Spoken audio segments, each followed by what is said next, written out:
We weren't even dancing. We normally dance. I know. We're so. We were talking and chatting and Yes. right up to the very point where we were supposed to be doing stuff. And Yeah. like 10 seconds to go, and I finally turned the music on. That's right. Yeah. I was showing off pictures of our granddaughter Sophia because this week my wife and I were the full-time caregivers while my daughter went back to work. So you have to just take my word for it that she's pretty cute.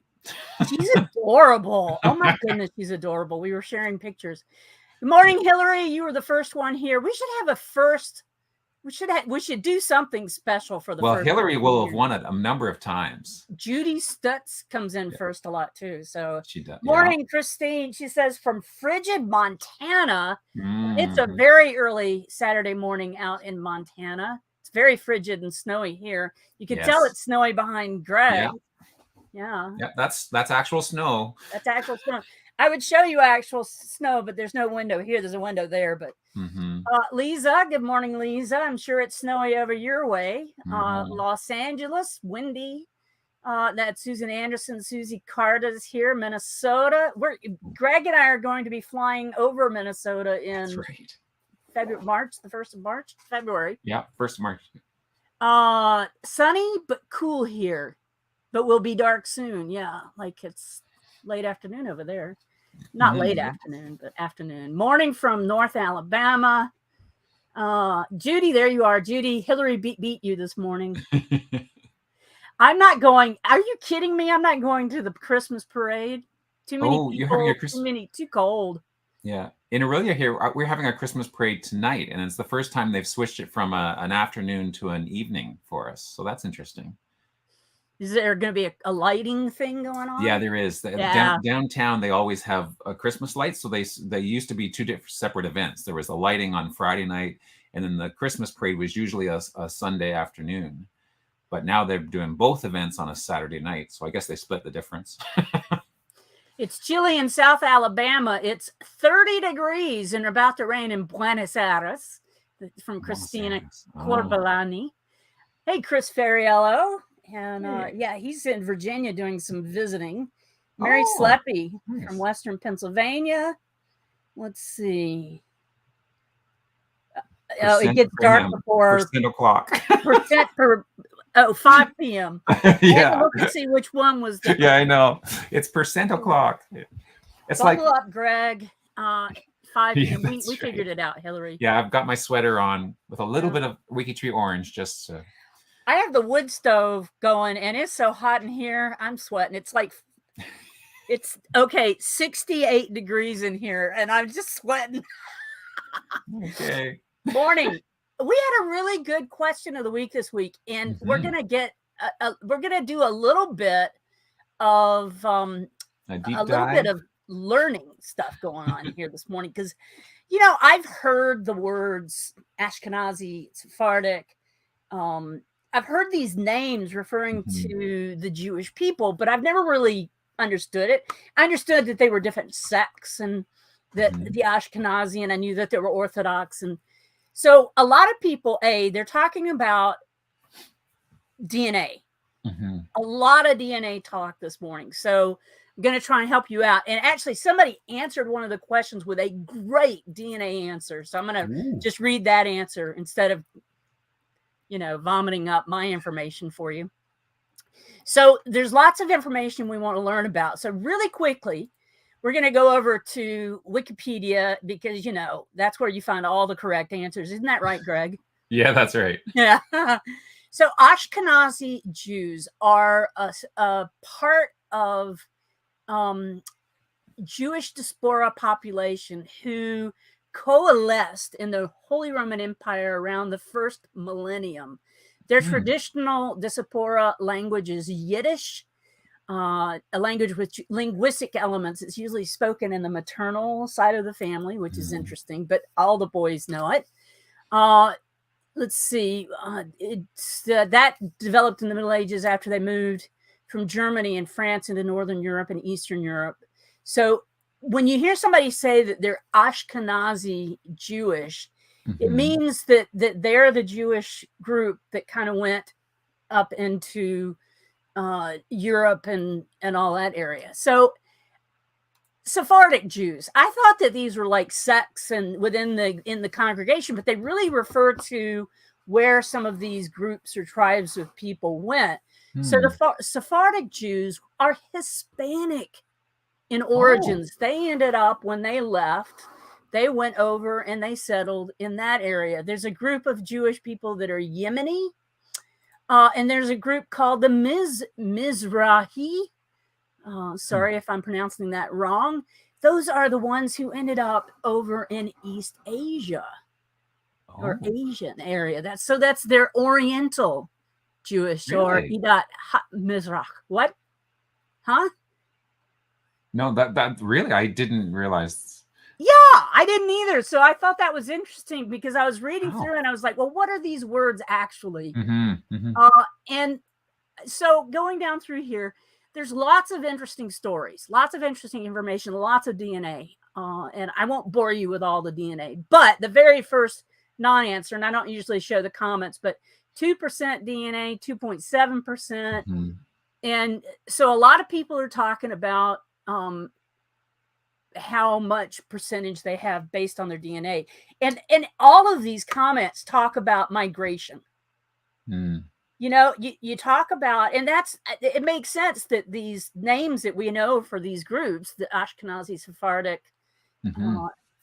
we know them because it talked about the tribes that were moving around the world. So I never knew that. So we just learned. I just learned something. You probably all knew it. Let's see. Julie Farrell says, I have less than 1%. And so far, I have no clue which side of the family. I assume my father. It's a puzzle. I'm not sure where to start. So like adding my family onto my tree. And so you may not figure it out. No. You may not figure it out. 1%. I have a lot of experience with doing DNA tests with people where they're looking at their origins estimates. And first off, it's an origins estimate. And it's based on the group of people in that DNA testing pool. So if there are a lot of people who tested at a particular company who happen to be Jewish, then you will have more probabilities of having Jewish matches, therefore a higher percentage of Jewish DNA showing up in your matches. And so that's how they figure out your origins. If you are Jewish, the best company to go to get a DNA test would be MyHeritage, as they are based in Israel. And have a very large database. So if you want to really dig deep into your DNA in that pool of testers, move your test. You can actually take your test from FTDNA and put it over at MyHeritage. And it's either free or very inexpensive to do that. That was Julie Farrell's question, which sent me off. Let's see. Jewish from Eastern Europe. I knew this, but my ancestry DNA confirmed it. She's 100%.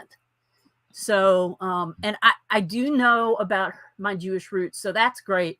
Don't forget to upvote some of these tests. So, Norma Pincus, 100% Ashkenazi, paternal grandfather born in Kolo, Poland.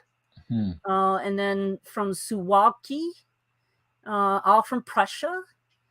That's interesting because I've already upvoted all of these and all of a sudden they're not upvoted. So I'm going to upvote them again. Not that I know, but DNA shows 4% Ashkenazi.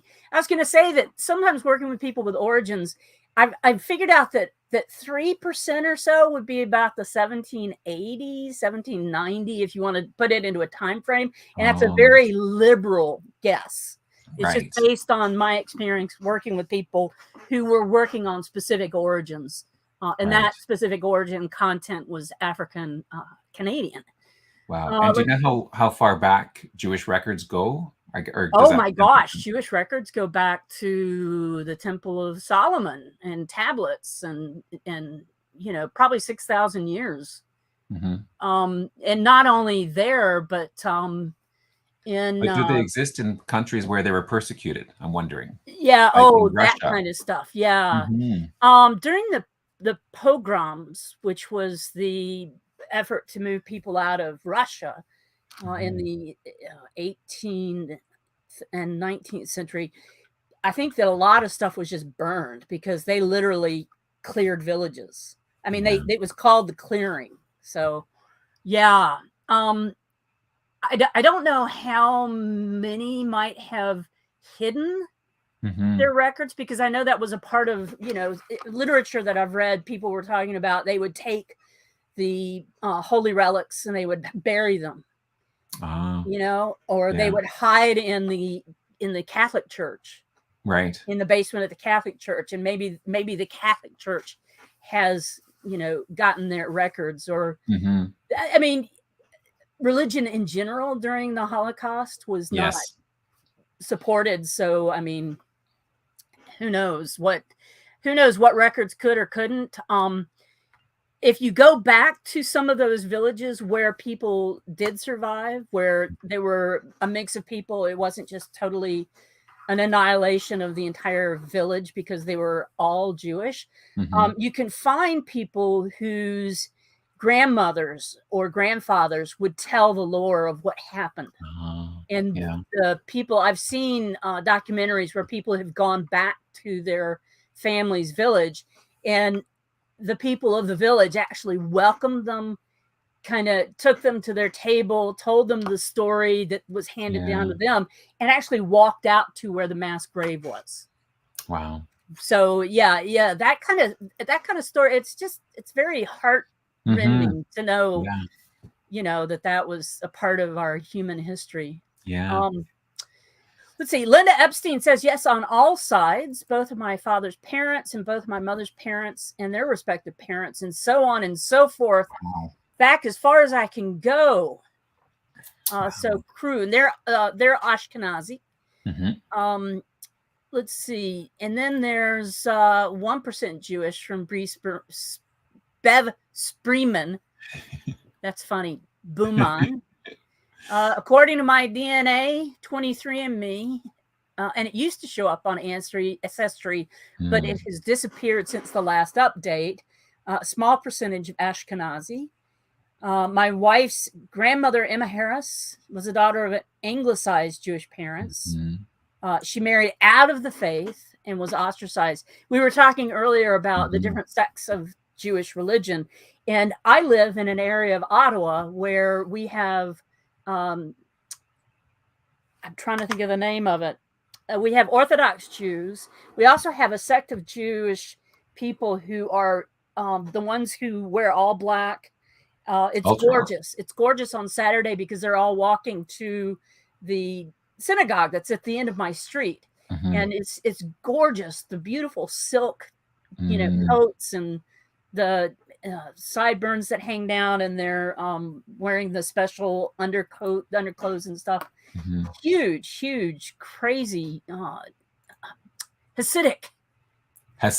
Yeah, there's a big Hasidic community around my neighborhood. So that's pretty cool because of the everybody wants to live close to be able to walk to to Sabbath. Grandfather, my mother's father, was Jewish, and his family came to the U.S. in the 1890s. And this is a part of the pogroms that were going on. As the story goes, his father was a tax collector for one of the czars in Russia, in the Ukraine, and was told by the czar to take his family and get out because it wasn't safe. And she actually mentions the pogroms. I believe it's actually Pogroms. Yeah, I think so. Yeah. Let's see. Favorite stories of the Bible is the story of Moses. And then she found out that she was 2% Jewish. Barb Miner. In addition to my own trees, I've created trees for friends. It's very hard to work Jewish genealogy. I'm going to talk about that in just a second. We won't spend too much more time on it. No, that's okay. You go ahead. No. I want to make sure I leave at least an hour for you, Greg. Not my birth family, but my adopted family, descendant of Isaac Harvey of Charleston, South Carolina. 5%. Narrative claims Sephardic that came from Spain. There you go. Let me scroll on down to where I find that really great DNA answer. Well, there you go. That's why it didn't look like it had been answered. I like this. Marian Cerruti, who often gives us really interesting stories, like the love story of her family who eloped by taking a boat from the Bahamas to the U.S. This right here is a Hebrew for in her, meaning her Oh, maternal line. And really? there's more to the story. I looked up the B'nai Anuism, and that means that they were the product of rape, which Ooh. is a sad thing. But I mean, I really got into looking up all of this stuff this week, so that was cool.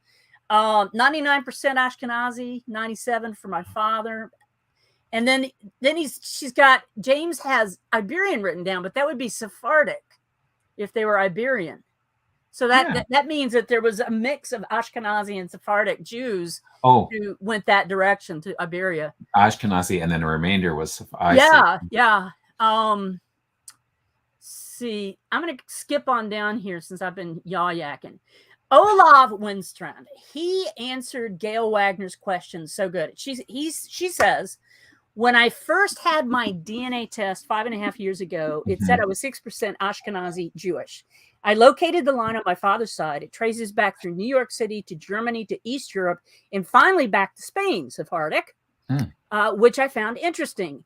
Now my nationality breakdown doesn't list Jewish anymore, probably because it's such a small percentage, ? It now breaks down into Scotland, Ireland, Great Britain, and Eastern Europe. And I can tell you right now that I know that this test is from Ancestry.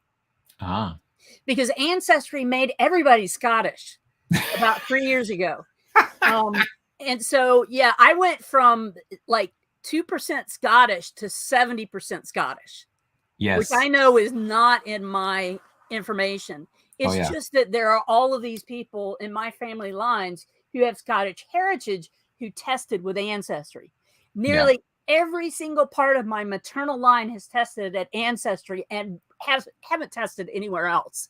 So that's a great influence there. But my lines are mainly Irish. Right. Well, I lost almost all my Irish ethnicity with the latest. You mean origins? I don't believe in that word ethnicity. Yeah. It's not it's a misnomer. Right, origins, whatever. Yeah. So sorry, I didn't mean to get off on my soap. Go ahead. That. So Olav Weinstrand had the best answer. Why do different companies give different values? Well, there is no officially pure set of Jewish DNA or DNA of any other origins group to compare with yours with. Only sets of people with deep roots within the group and no or few known ancestors outside it. Different companies have different reference groups, and to the extent that the composite genomes of these different groups differ from one another, those origins percentages you will receive vary. Small values may sometimes show up without any historical connection at all due to the randomness and general admixture or even statistical flukes in the algorithms. Now, he's talking about the autosomal DNA testing companies. So that's Family Tree DNA's Family Finder, Ancestry's, 23andMe, MyHeritage, Living DNA, those types of companies. If you were to get a Y-DNA specific test or a mitochondrial DNA specific test, especially the full sequence or the deeper test, your origins estimates for your maternal line, that's your mother's, or your paternal line, your father's, will give you specific information relating to that specific line. So you could actually find out specifically. So I know that my maternal line is Scandinavian, Norwegian in its roots, because my haplogroup was formed in that area as my group of people moved through the world. And that's why we call these origins estimates instead of ethnicity. It doesn't have anything to do with the melanin in our skin. It has to do with where our group of people were when that DNA mutated. And that DNA mutated for me in 3,000 years ago in Norway.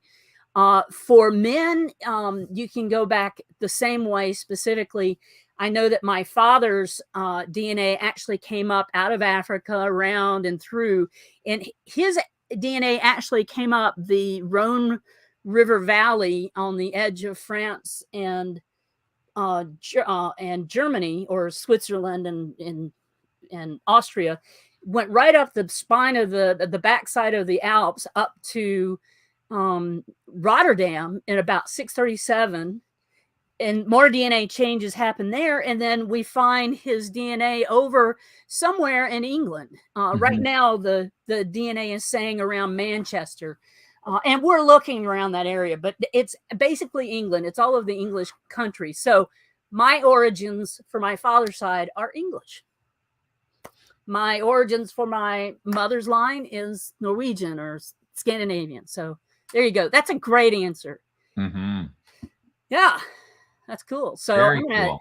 end the question on that one. Go over, enjoy reading some of this stuff, do some work, some research on it for yourself, and learn some stuff like I did this morning about the Sephardic, Ashkenazi, and all of that. And enjoy your day. I did want to say that there is a sticker that you can put on your profiles for people who have Jewish roots. The other big thing about doing DNA or trying to work a family line for people with Jewish heritage is that those communities were so insular. They were so islandized. They were so segregated and up to themselves that there's lots of intermarrying of cousins and things. And so when you do Jewish genealogy and you're looking at the centimorgans listed, you can usually go back to about 12 centimorgans as a minimum for people.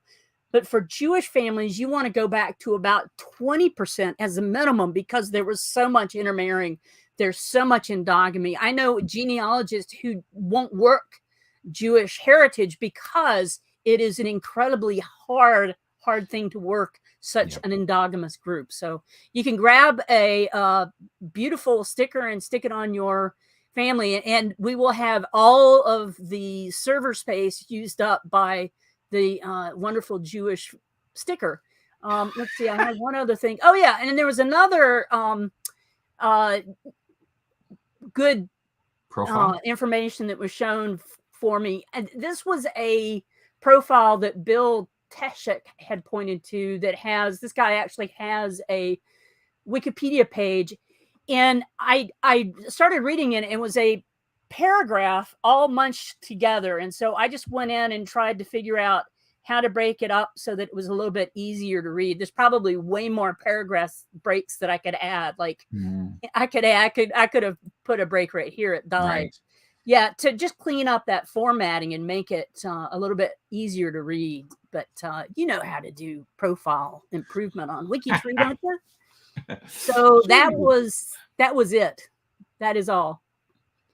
Great. Over to you, Greg. Over to me? Okay. Well, the question of the week this week was, which Disney legend are you most closely connected to? Let me zoom in a little bit on that. And of course, this was chosen because just recently, at the end of October, we lost Angela Lansbury, and very well beloved actress, and she had connections, of course, to Disney. So she is the profile of the week. And you're really close to Angela Lansbury. She is my closest connection. You are. Yes. You're 15 degrees. Yes. Through. And you'll see. So I have the so from Hacktoberfest, you know how one of the things that we worked on Hacktoberfest was the browser extension. And so I have the browser extension enabled, and you can see then looking at the profile, it says exactly 15 degrees. So when you have the browser extension, when you go to anyone's profile, it'll tell you right at the top there how far away you are. So yes, 50. She is my closest of all of these. And in fact, I knew you were going to comment on that, Mags. So here is the distance. Oh, so you weren't going to let me say it. You had to say it. Well, no, I knew you said it. You said it first. You said it first, but I knew you were going to say it first, so I was prepared for that. So here is the connection between Angela and myself. Yeah, you know, we're on first name basis because, you know, we're so close. And nobody can verify that now. Hey, Angela, are you on first name basis? Yeah, that's right. So you see how it changes color from green to yellow briefly, then back to green, then yellow to me. So that tells you there's 4 times where we switch from being the trail goes from blood relative to through a marriage. Now I prefer the alternate view.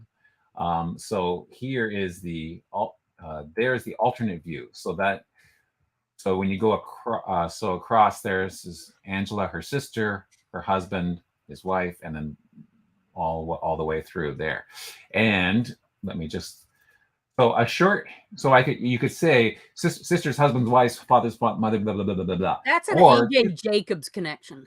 what's that? That's an AJ Jacobs connection. Yeah. Or you can summarize it by just sort of skipping, So Look at this, Greg. Angela's brother, we start the same. Number 4 is different. Oh, that's interesting. So you don't go through his second wife? That's interesting. So Angela's brother-in-law's second wife, because her sister was his first wife, his second wife's great-great-grandmother's brother-in-law's sister is my great-great-great-grandmother. Wow. Isn't that cool? That is pretty cool. So, Lisa, what's your connection? Is Angela's brother-in-law's second wife something else or what? Anyways, we digress a bit, I suppose. Back to Angela. Dame Angela Bridget Lansbury, born the 16th of October, 1925 in Pancras, Middlesex, England, and passed away just recently, the 11th of October, 2022, at the age of 96. The grand old age of 96. So God bless her, passed away in Los Angeles. Golden Globe winner, Tony Award winner, connected to Regent's Park in Middlesex. She was one of the famous actors, a Digi Legend recipient, Dame Commander of the Order of the British Empire, and notable. So look at all these categories. The people who did this profile really did it up well. So she was award-winning. I have an answer from Lisa there. Oh, there we go. She goes to Suzanne Cloutier and then her mother, Hélène Saint-Denis. Whereas I went through, let me just go back to this. Oh, I went through the father, Edmond Cloutier. Ah, interesting. Okay. Very cool. Very cool. So the Disney connection for Angela, of course, is that she was the voice of Mrs. Potts in Beauty and the Beast. One of the early films in the Disney Renaissance of when they got back into doing animated films. A much beloved role that she had done. But she was well known before that. Probably her biggest claim to fame is Murder, She Wrote. And that TV series that ran for a long time. But way before that, she was also well known in films. Maybe not as well known for people of my generation or later, who only saw these films when they're by the time they were classics, termed as classics. But The Manchurian Candidate, I went back and watched that. Great film, and she was had a key role in that. Also, she starred on stage in Mame, which is, I think, B. Arthur started that role, was the first one who did that role, and then she sort of took over from that. But she also did the picture of Dorian Gray. There's a nice little picture there. Look how beautiful she was as a young actress. I thought she aged quite well. She did. Oh, yeah. She maintained that. Yeah, all through her years. And then she passed away. Angela Lansbury was the very first person to play Mame. Oh, Angela was the first. She opened it in 1966. Oh, okay. So why did I think that? Okay, the original broadcast, the original Broadway production of Mame, starring Tony Award winner Angela Lansbury. Ah, okay. There was something about. I think I had read that, but then there was something. This is her Wikipedia article. So look at that. Look at this. Look at her. 1946. Wow. And look at there as a young mom.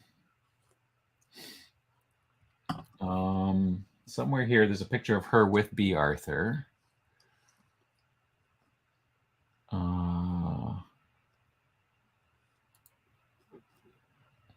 So more recently, she was in a play, Driving Miss Daisy, the one that the movie is based on, and James Earl Jones was the driver.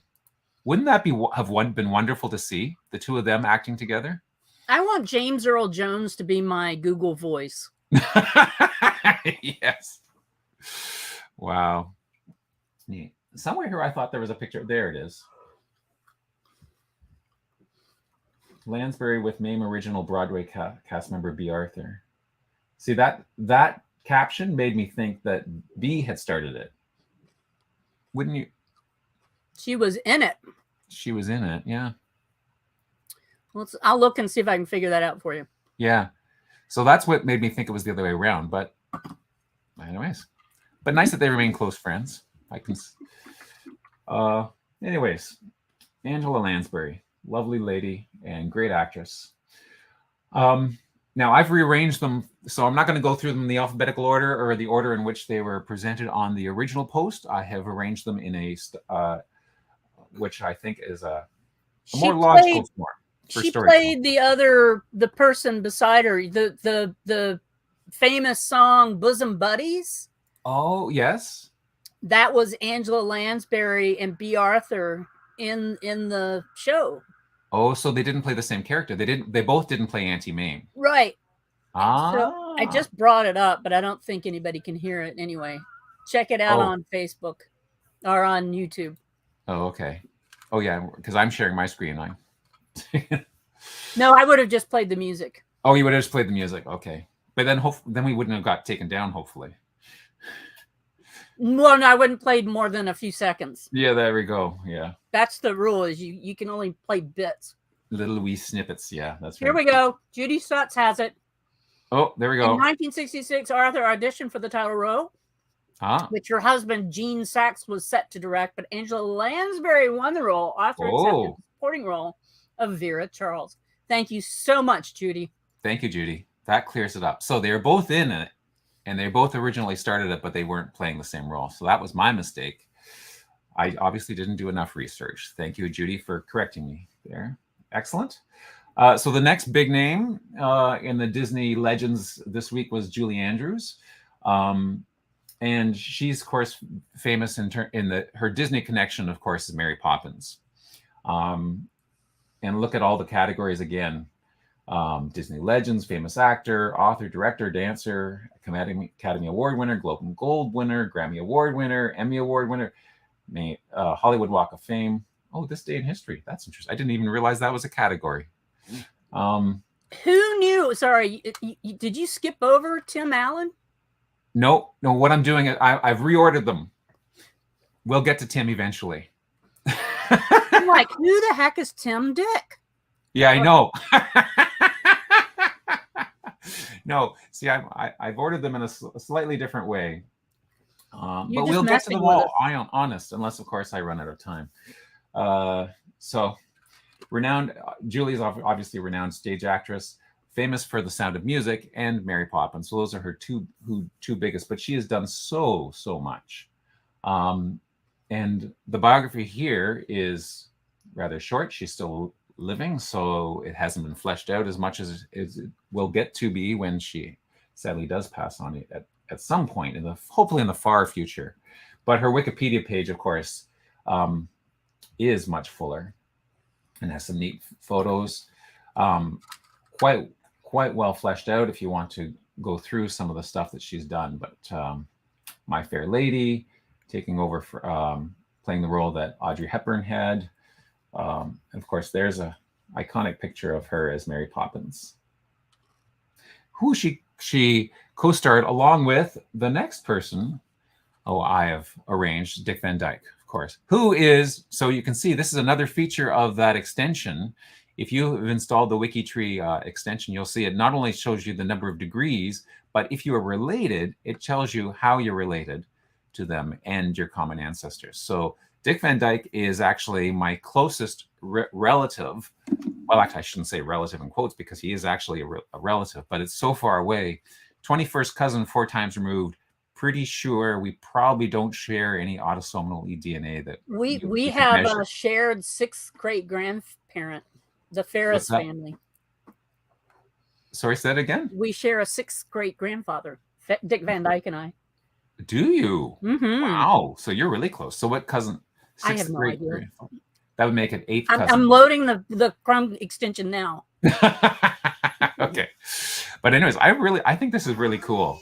This that aspect of the extension. And if I clicked on more, because we actually share more than just 2 common ancestors, because you go so far back and look at, if those are French names, there's going to be a lot of cross marriages and a lot of multiple ancestors. So look at all those common ancestors we have in common. Ow. Yeah. So anyways, Dick is the son of Lauren Wayne Van Dyke and Hazel Voris McCord.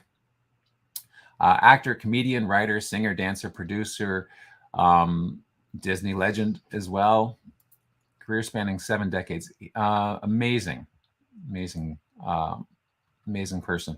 And again, the WikiTree profile is fairly succinct, just giving some of the sort of key points, things that came out of the sources that we've got collected. But the Wikipedia article, of course, is a lot more fulsome. But I mean, to be fair, all of these profiles do give the link to the Wikipedia article in their sources. So it's not like that information is hidden. So there we go. You can see, of course, the Dick Van Dyke Show, but lots of the Mary Poppins is the Disney connection. Oh, thank you. I'm so almost out that I would share with you. Thanks. Now, Chitty Chitty Bang Bang, that wasn't a Disney show, was it? I don't know, but I remember going to see that as a kid. I loved it. I still love it. If it comes on, I hear the music, I'm like, yay! Yeah, that's a great one. Yeah. It's based on, the screenplay was co-written by Roald Dahl. Did you know that? From Charlie and the Chocolate Factory. It makes sense. Yeah, it does. It's that kind of wacky stuff. But anyways, he's done lots of other stuff that are non-Disney. Appeared in Columbo. Of course, he was probably the evil guy who was probably the murderer in Columbo. It's always the big names that are the murderer. He had a series. Now, I've never watched that. Did you ever watch Diagnosis Murder? No, I didn't. Okay. And I was going to ask you, was Andy Griffith ever a murderer? I don't think he was. Oh, he's too nice. Yeah, really. We thought Dick Van Dyke was nice. But yeah, exactly. So maybe he wasn't. Maybe he was the victim. I don't know. I don't remember that episode of Columbo. But apparently he had a series, Diagnosis Murder. And one of the things that the Wikipedia article goes on and talks about is that he often got his children or grandchildren as guests in that series. So that's kind of fun. Next, we'll move on to Fess Alicia Parker Jr. Elisha. And just to let you guys know, I just downloaded the Chrome extension, so I may not, You may be distracted. Carry on. I'm going to eat my M&Ms, drink my coffee, and look over here. So I'm going solo here. Elisha. Okay. Born in Fort Worth, Texas, passed away at the age of 85 in Santa Ynez, Santa Barbara. So he is famous because he was Davy Crockett, King of the Wild Frontier, which he portrayed him in a miniseries on Walt Disney. Davy Crockett, King of the Wild Frontier. Anyways, I remember that growing up. It must have been in reruns though, because I wasn't around in 1955, so it must have been played in reruns. And he also played Daniel Boone in a NBC television series from 64. I watched that like religiously. Really, eh? I don't remember. I don't think our CBC station carried the Daniel Boone one, but it carried Walt Disney 6 o'clock on Sunday nights. We had coonskin hats and fake muskets, and we would play in the backyard and pretend we were Daniel Boone. Oh, that's neat. And he was commissioned as an honorary colonel in the Alabama State Militia by Governor James E. Folsom. I think that's pretty cool. Made an honorary colonel. So there we go. There's Fess. And then Kurt Russell, who also was connected with Disney early on. Now I'm going to pause for you for just a second. Okay. Our good friend and comic hero of WikiTree, Chris Ferriello, has been going on and on and on and on about Kurt in the comments. So be sure to go back and read what all Chris Ferriello has written about Kurt in the comments. Okay. Okay. I can hardly imagine what he's. Oh, Kurt. So Kurt was born in the 1950s. He's obviously still alive, and so he has again a fairly succinct profile on WikiTree. American Idol, notable for Tombstone, The Fast and the Furious, and Santa Claus. He was born to Bing Russell, also, which must be the sort of colloquial name or the common name for his father, who was identified as Neil Oliver Russell here, and who was an actor, and Louise Julia Crone, who was a dancer in Massachusetts. Started acting at the age of 12, and he was acted prolifically for the Disney Company through the 60s and 70s.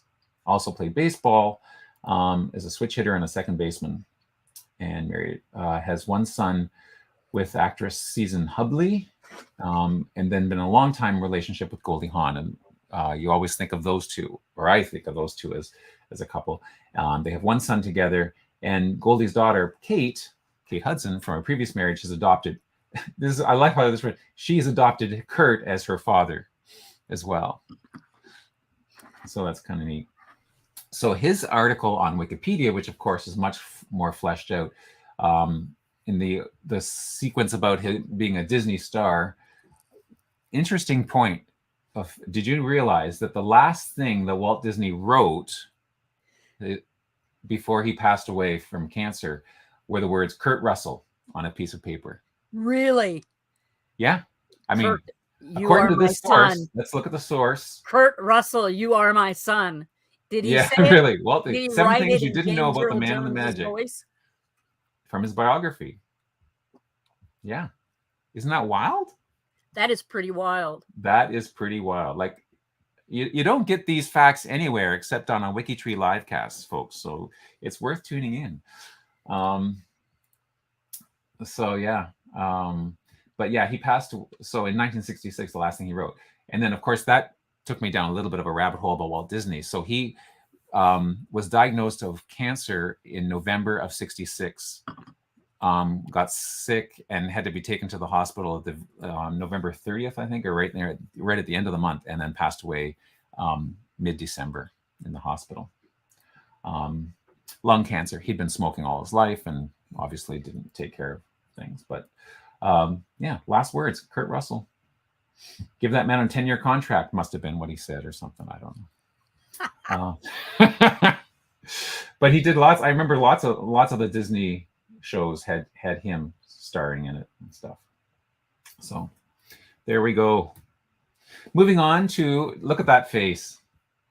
Yeah, really. That's a character actor if you ever saw one, eh? He was a great guy.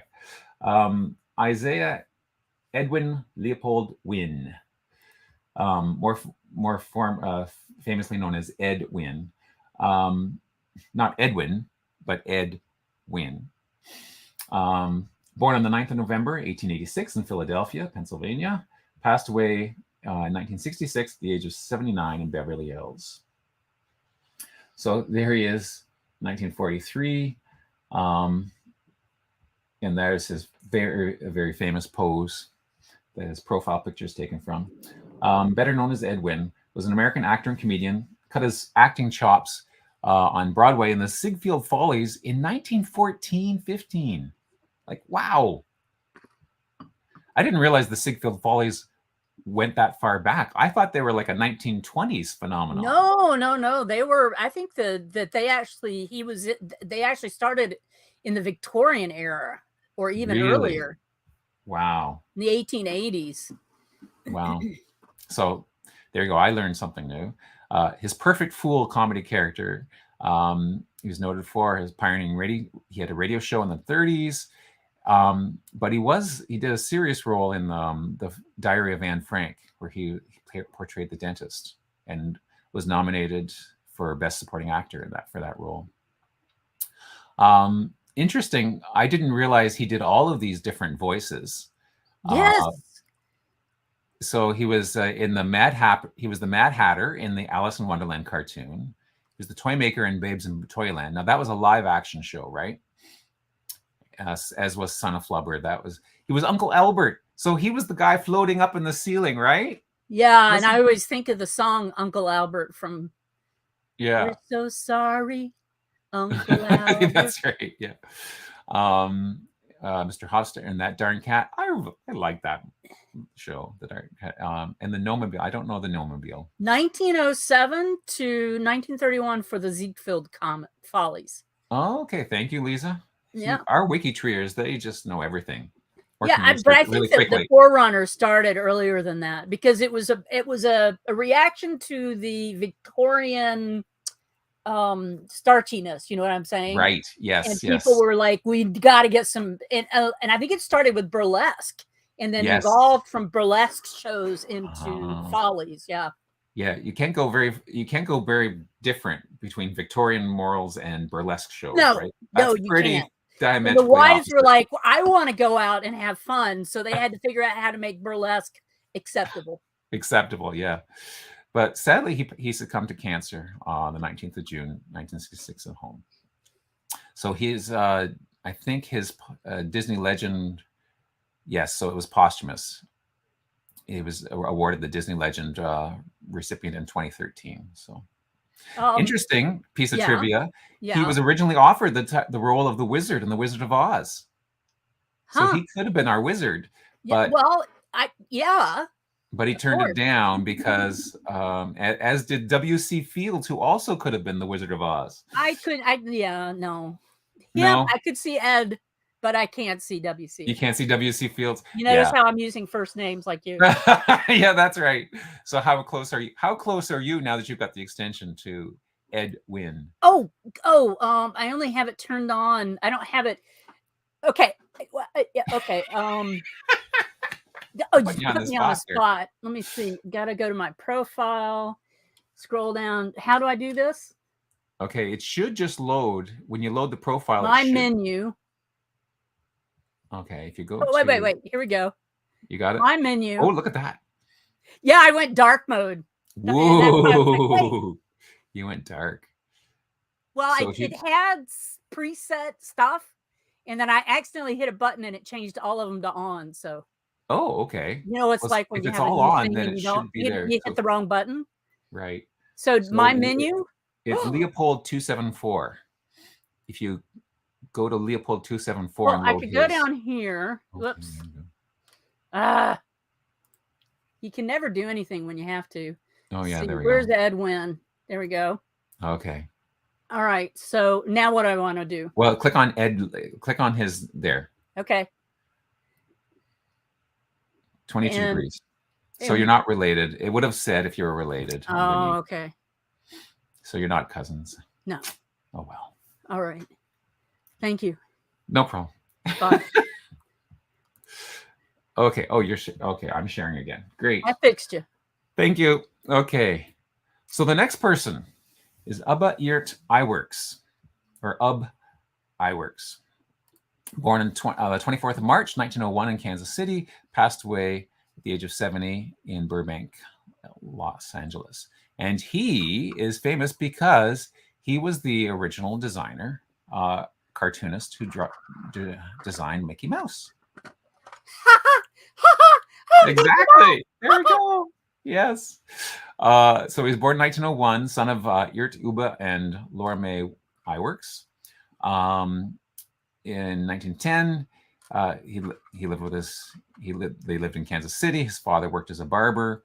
Now, I believe his father did leave the family, desert the family, moved away. So he was raised from teenage years on by his mother, hence keeping his mother's last name. He met Walt in 1919 when they were working together in Kansas City.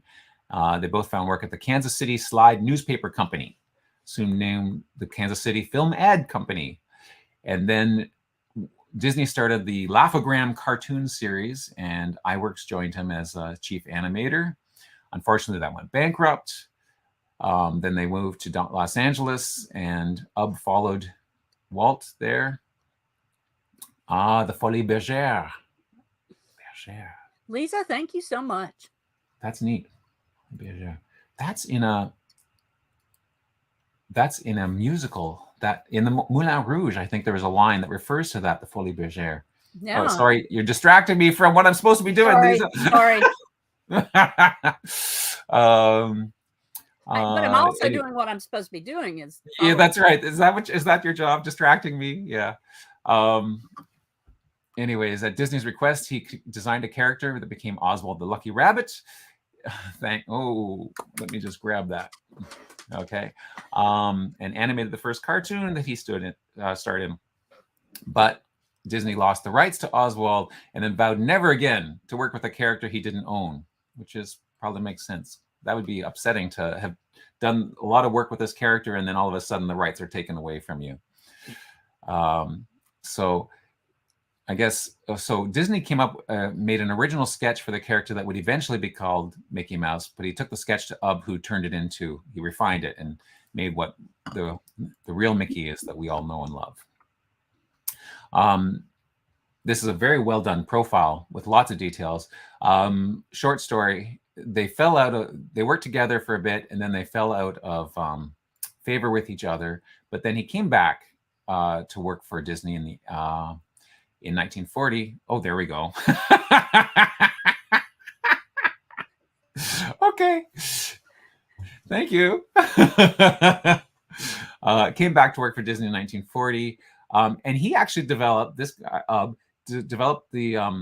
technique for mixing live action and animation that was used in The Song of the South and in Mary Poppins, which we just talked about because of Dick Van Dyke and Julie Andrews. So that's pretty cool.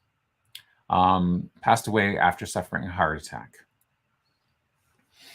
So, and since we talked about Mickey Mouse, we also have to talk about the original designer for Donald Duck, who is Carl Barks, son of William Barks and Arminta Johnson, born in 1901, passed away in the year 2000 at the age of 99.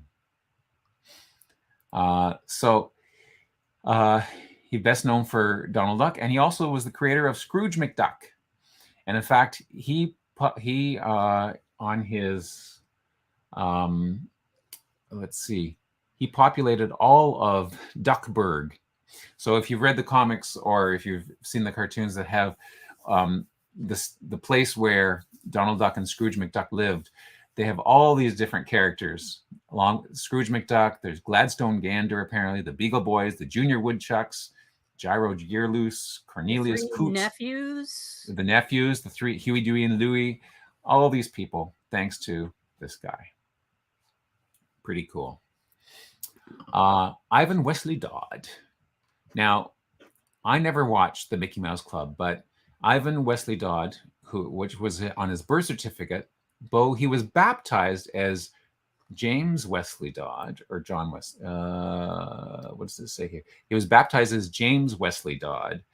And then his mother, interesting, later in 1949, his mother tried to file an affidavit to sort of change his birth certificate to say James instead of Ivan. And they think that's partly because of the sort of the Red Square that was going on, the House of Un-American Activities Committee. So she didn't want him persecuted because of the first name Ivan, I guess. That's interesting. I have a question. Okay. So it says 18 degrees here? Yes. So that's my connection to him? That's how many? Yeah, your connection, yes. Okay, should be. So that's, yeah, okay, cool. Thank you. Okay, no problem. Carry on. And mine 23 degrees. So we're not cousins. I was looking because I have Dodds very close in my family. Oh, do you? Yeah, but he's not one of my Dodds. Not one of your Dodds. Aww. but his Disney connection is that he was the chief musketeer. He was hired by Walt Disney. So he was an actor. He was also a musician, played guitar and singing on a local radio station.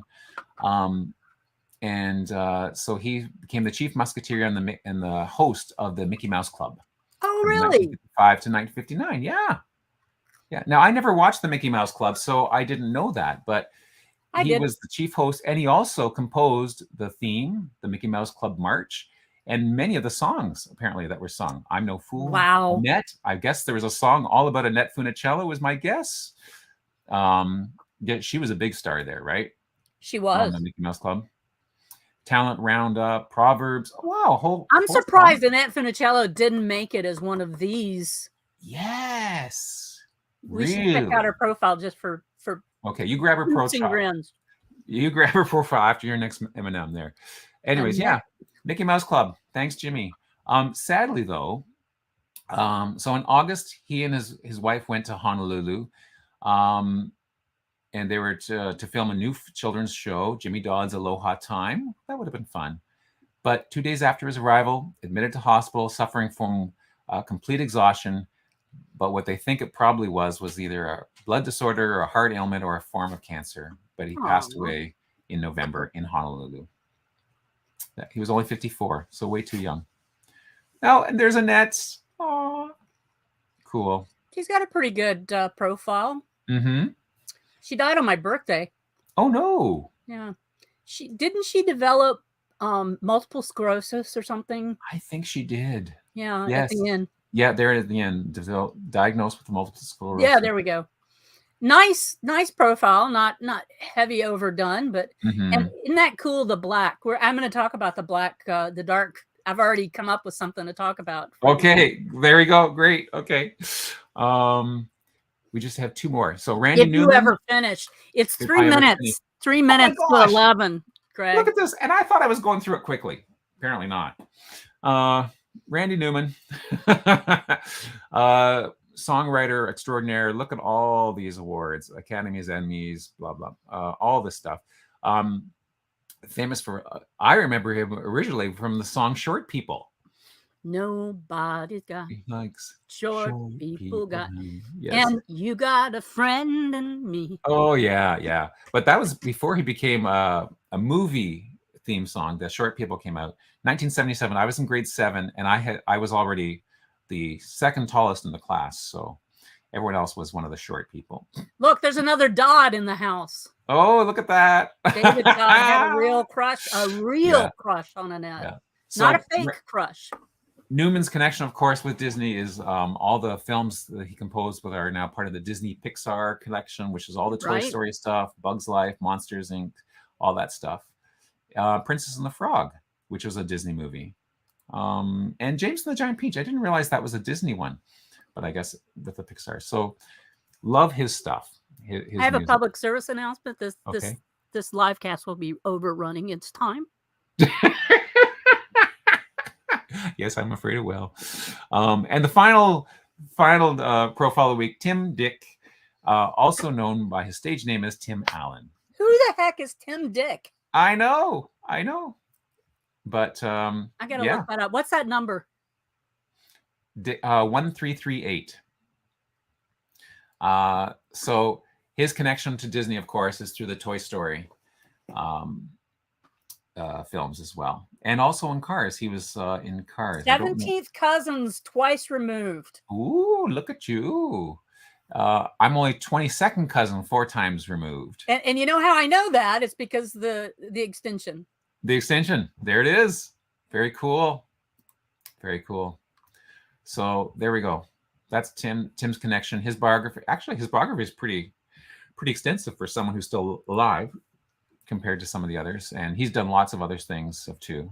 But I like to quote him from Tool Tim. Tool Time Tim. Yeah, you want to hear my Tim the Tool Man? Sure.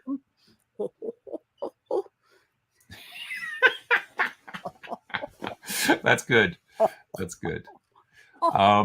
Let me, while I've got the stage, let me do two other sort of things. While I've got the stage. I know. One thing I should let you know, in the fan chart, there's a bug which I fixed, but it just has to be because the way the dynamic tree works. I can't change a file and have it percolate instantly in the dynamic tree. So there's a bug right now that that someone alerted me to, that it doesn't go beyond the 7 generations. The eighth and the ninth oh, wait a second, that's 7 generations. If I open up the eighth generation, looks like it's empty, but it's not really empty. There's a bug that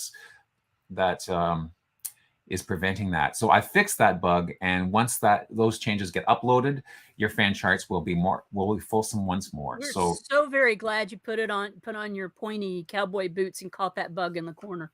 I caught that bug in the corner. That's right. Yes. So anyways, so that will be fixed. So if you're worried about the fan charts not looking as full, or that you had been missing some ancestors, I fixed that, and it will be updated shortly.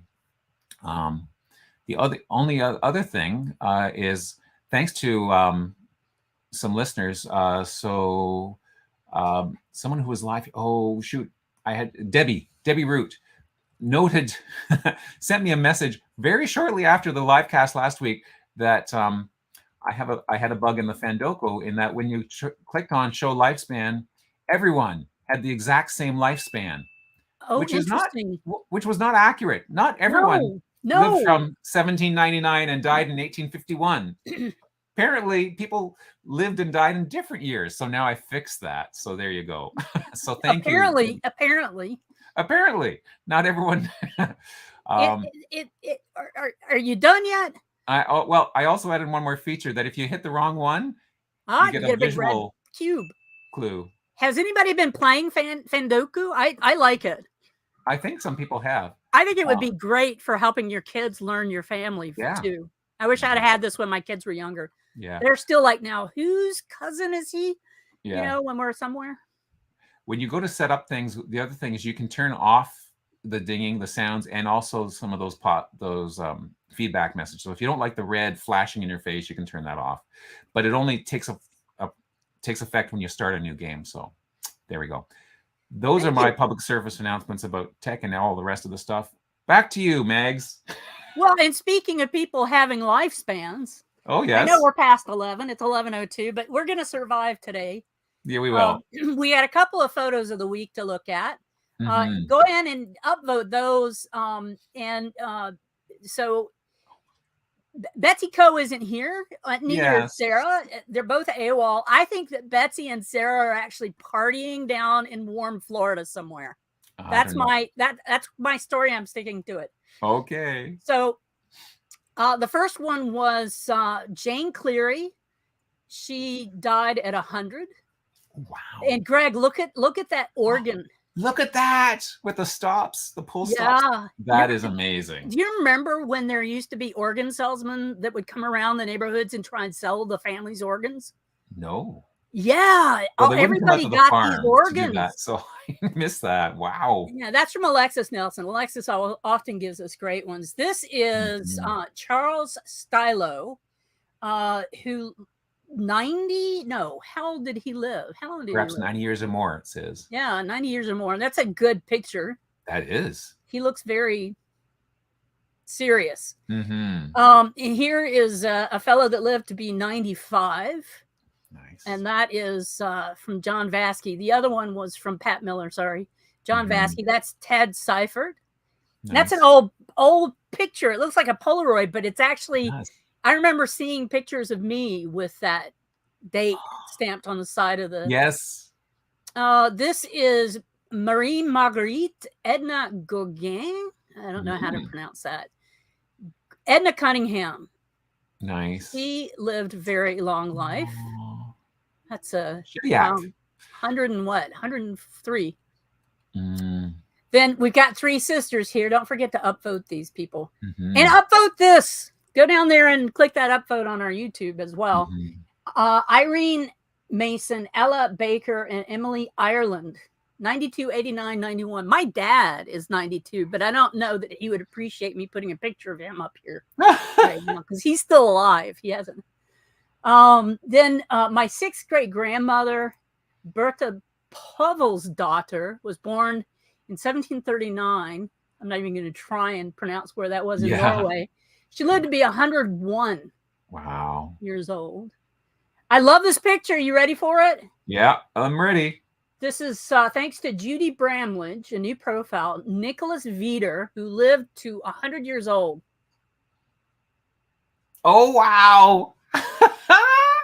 But this is set up. This is set up. He's obviously incredibly old in this picture. And these are muskets. They are. Wow. But and does that say Liberty behind him, the sign? The flag there. It says well-known local figure in his day. Yeah. He looks like it. But that's a great, great picture. Mm-hmm. And I'm looking at the construction here. This is a stacked rock wall. There's no mortar.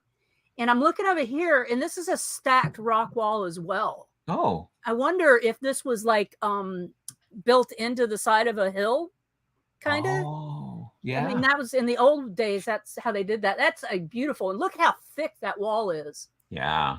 I love looking at those old houses and old construction. And there's nobody looking out the window. And that window is weird. Yeah. It's not. And then there's a vent window up here. There's a chimney. Sometimes they would put these windows in odd locations and call them witch windows. Oh. Up in the Northeast, they would do that. But they were usually on an angle. And that was a place for the evil spirits to get out of the house. Interesting. Did you know that whenever you go up Northeast and you see that? Oh. Yeah. Interesting. Schenectady. Last surviving Revolutionary War veteran. So that is why. When did he die? Does it say? 100 years old. Let's look and see when he died. Let's look at it. Yeah, we're going on and on today, people. He died in 1862. That's crazy. I have a great-grandfather who lived to 114, but I don't have a picture of him. Oh, 114. Wow. Yep. He's one of the oldest deaths on WikiTree. Amazing. Compton, one of my Compton relatives, or Duval Compton, anyway. So, Allie Lily Alberta Boak. So, 100th birthday for her. Mm-hmm. Then I think there's one, maybe 2 pictures here. Somebody added a picture. Brad Cunningham. This is a great picture. Yeah. 107. New Brunswick. Wow. And my grand uncle Jack Reeves in Barking, Essex, 1976, when he was 93. And that's Christine Frost. So those are the profiles of the week. Now we're going to go over and look at the WikiTree page for dark mode. Chris Whitten, just letting you know, you need to do some work on your graphics to get them to pop. You can tell that this is put into, need to go into vector graphics and clean up some of the edge lines. Look at that. Yes. Yeah. Got to clean those up, man. If you're going to let people use dark mode. But here's the dark mode. And what I really want to do is go to the G2G feed and check out what's coming up soon. Oh, that's interesting. So it doesn't give you the big squares here. It actually reorganizes the screen a bit. It does do some reorganizing, yeah. Huh. So the questions that are tagged, okay, you see in the dark mode, they have the yellow outline. So we've got Mark Cuban's ancestors coming up. 22, register now to help. Would you like to help WikiTree celebrate our 15th anniversary coming up next year? Woohoo! Yes. We had a celebration for our 10th at Roots Tech when we had our 10th. The WikiTree Challenge 22, Robbie McMillan Coltrane. That's going on now, right? Yeah, it's on now. And oh, look. Yes, because John's working on one of those profiles. Have you seen the WikiTree browser extension? Did you work on this, Craig? I haven't done anything for the browser extension. I worked solely on the dynamic tree, adding some views to that. Jamie is the queen of extensions, so I'm wondering if she did a bunch of work on that. She managed all that. Jamie does a lot of WikiTree programming. She does. People don't realize how much she does. She's big up there, big. So that's Mhm. the stuff coming up, and that is your Saturday live cast. Yes. And Thanks for joining us yeah, we and sticking ran with us, over those who Greg. did. We ran over Greg by 10 minutes. Wow. Greg. Yeah. Greg. I thought I had organized it so I would go through quick, and some of those profiles I did pretty quick. Ish. Okay. Greg, love you, man. Love WikiTree. Yeah. You guys have a great week, and we will see you next week. And Looking Betsy forward to Co have will be Betsy back next week too. Sarah won't be back, but Betsy Co will be back. But Sarah will be back after Christmas. So yeah, you guys have a great, great week.